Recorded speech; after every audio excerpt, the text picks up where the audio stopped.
तर सर आपण आपल्या झाडीपट्टी भागामध्ये राहत असतो आणि आपली झाडीपट्टी रंगभूमी आज सर्वत्रकडे म्हणजे प्रचलित आहे। म्हणजे आपल्या झाडीपट्टी रंगभूमीला आज मुंबई पुण्यापर्यंत लोक ओळखत असतात।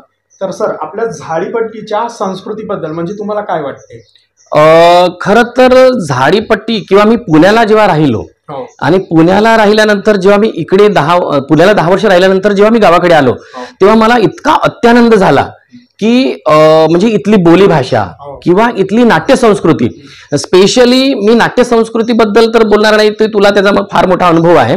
आणि आपल्याकडचे जेवढी पटाच्या नंतर जो क्षीण लोकांच्या मनामध्ये आलेला असतो त्यानंतर तो घालवण्यासाठी आणि मनाला रिझवण्यासाठी आणि एक सुसंस्कार करण्यासाठी झाडीपट्टीची रंगभूमी अतिशय मोलाचं काम करत आहे।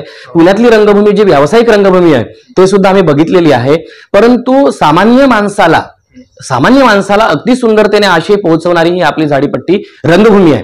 पण रंगभूमीच्या पलीकडे केवळ रंगभूमी हे कल्चर नाही आहे, तर आपलं कल्चर हे खाद्य संस्कृतीमध्ये सुद्धा आहे, राहण्याच्या संस्कृतीमध्ये सुद्धा आहे आणि बोली भाषेमध्ये सुद्धा आहे।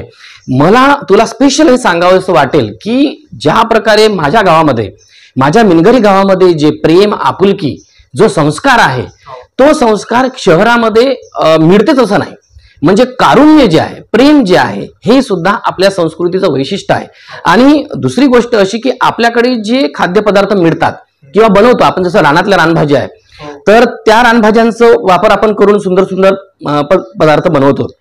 पात्रूची भाजी असेल किंवा अरदफरीचे डिरे असतील, कुड्याचे फुलं असतील, तर ही आपली खाद्य संस्कृती आहे, अतिशय समृद्ध आहे। आणि दुसरी गोष्ट, आपल्या या झाडीपट्टीमध्ये ताडोबा सारखं अभयारण्य आहे, राष्ट्रीय उद्यान आहे आणि ज्या प्रकारे आपलं तुमचं माझं जीवन या जंगलाच्या आधाराने गेले, आपल्या गावामध्ये सुद्धा वाघ येतात, तर हा जो जंगल संस्कृती आहे, हे पर्यटन संस्कृती आहे, हे सुद्धा आपली या झाडी भागातली ओळख आहे। आणि त्याला आपलं मन शुद्ध करण्यासाठी आणि आपल्याला स्वस्थ आणि सुंदर ठेवण्यासाठी हा झाडीपट्टीमध्ये असलेले जे जंगल आहे हे सुद्धा आपलं फार मोठा ठेवा आहे, देण आहे। आणि कल्चर्ड वातावरण जे आहे, म्हणजे तिथलं जे पुण्या मुंबईचं जे पोल्युशन किंवा प्रदूषण वातावरण आहे त्यापेक्षा आपल्याकडचं जे वातावरण सुंदर आणि अगदी सुस्थित असं शुद्ध हवेचं जे वातावरण आहे हे अतिशय चांगलं आहे। आणि आपली संस्कृती, आपल्या या कार्यसंस्कृतीमध्ये, आपल्या या कल्चरल संस्कृतीमध्ये आपण, आपल्या जे लोक आहेत, तू जे आहेस, तू सुद्धा आज इतका सुंदर कल्चर्ड माणूस तयार झाला आहेस। म्हणजे एक माणसामध्ये सुद्धा त्या गावातली संस्कृती भिनलेली असते।